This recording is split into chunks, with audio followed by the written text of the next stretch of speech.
ಇದಕ್ಕೆಲ್ಲ ನಾವು ಹೆದರ್ತೇವೇನ್ರಿ? IT chief BJP agent ಆಗಿದ್ದಾನೆ, ಬಿಜೆಪಿ ಸೇರಲು ಹೇಳಿ ಅವನಿಗೆ ಅಂತ ಹೇಳಿದ್ದಾರೆ. ಸಂಬಂಧಪಟ್ಟಂತೆ ಬ್ರೇಕಿಂಗ್ ನ್ಯೂಸ್ ಬರ್ತಿದೆ. ಎಚ್ ಡಿ ರೇವಣ್ಣ ಅವರು ಹಾಸನದಲ್ಲಿ ಹೇಳಿಕೆಯನ್ನ ನೀಡಿದ್ದಾರೆ.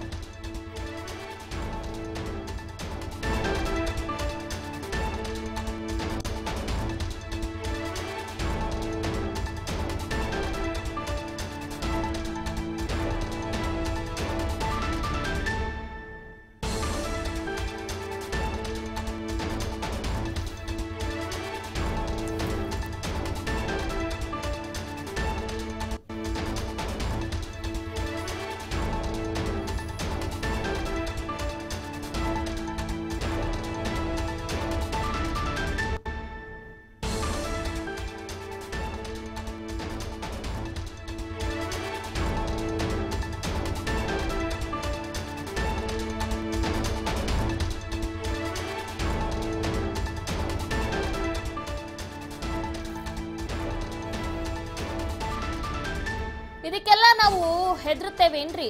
ಐಟಿ ಚೀಫ್ ಬಿಜೆಪಿ ಏಜೆಂಟ್ ಆಗಿದ್ದಾನೆ, ಬಿಜೆಪಿ ಸೇರಲು ಹೇಳಿ. ಹಾಸನದಲ್ಲಿ ಸಚಿವ ಎಚ್ ಡಿ ರೇವಣ್ಣ ಅವರು ವಾಗ್ದಾಳಿಯನ್ನ ನಡೆಸಿದ್ದಾರೆ. ಯಡಿಯೂರಪ್ಪನಿಗೆ 24 ಗಂಟೆಯಲ್ಲಿ ಐಟಿ ಚೀಫ್ ಸರ್ಟಿಫಿಕೇಟ್ ಕೊಡ್ತಾನೆ. ಯಡಿಯೂರಪ್ಪ ಮತ್ತು ಮೋದಿ ಮನೆಗೆ ಜೀತಕ್ಕೆ ಕಳಿಸಿ ಆ ಐಟಿ ಚೀಫ್ನ. ಐಟಿ ಮುಖ್ಯಸ್ಥ ಬಿಆರ್ ಬಾಲಕೃಷ್ಣನ್ ವಿರುದ್ಧ ರೇವಣ್ಣ ಕಿಡಿಕಾರಿದ್ದಾರೆ.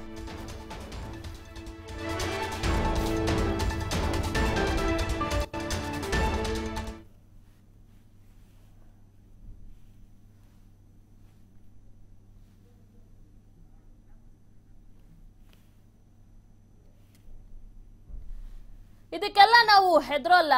ಸೊ ಹೀಗಾಗಿ ಎಲ್ಲೋ ಒಂದ್ ಕಡೆ ಇದೆಲ್ಲ ಐಟಿ ಚೀಫ್ ಬಿಜೆಪಿ ಏಜೆಂಟ್ ಆಗಿದ್ದಾನೆ ಅಷ್ಟೇ ಅಂತ ಹೇಳಿದ್ದಾರೆ ರೇವಣ್ಣ ಅವರು.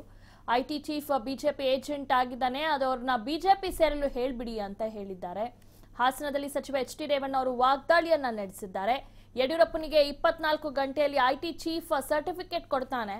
ಯಡಿಯೂರಪ್ಪ ಮತ್ತು ಮೋದಿ ಮನೆಗೆ ಜೀತಕ್ಕೆ ಕಳಿಸಿ ಐಟಿ ಚೀಫ್ನ. ಐಟಿ ಮುಖ್ಯಸ್ಥ ಬಿಆರ್ ಬಾಲಕೃಷ್ಣ ವಿರುದ್ಧ ರೇವಣ್ಣ ಕಿಡಿಕಾರಿದ್ದಾರೆ.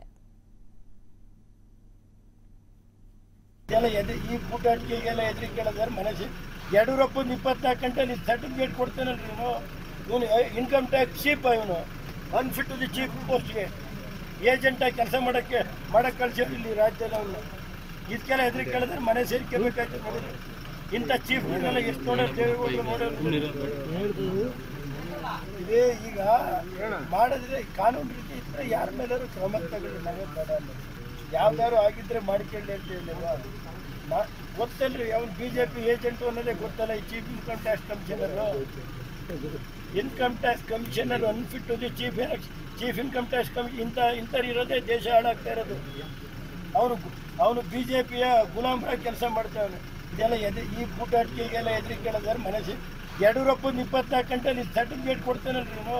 ಇವನು ಇನ್ಕಮ್ ಟ್ಯಾಕ್ಸ್ ಚೀಫ್, ಇವನು ಅನ್ಫಿಟ್ ಟು ದಿ ಚೀಫ್ ಪೋಸ್ಟ್ಗೆ ಏಜೆಂಟ್ ಆಗಿ ಕೆಲಸ ಮಾಡಕ್ಕೆ ಕಳ್ಸಿದ್ರು ಇಲ್ಲಿ ರಾಜ್ಯದಲ್ಲಿ. ಅವನು ಇದಕ್ಕೆಲ್ಲ ಎದುರಿ ಕೇಳಿದ್ರೆ ಮನೆ ಸೇರ್ಕೋಬೇಕಾಯ್ತು. ನೋಡಿದ್ರೆ ಇಂಥ ಚೀಫ್ಗಳನ್ನೆಲ್ಲ ಎಷ್ಟು ನೋಡೋದು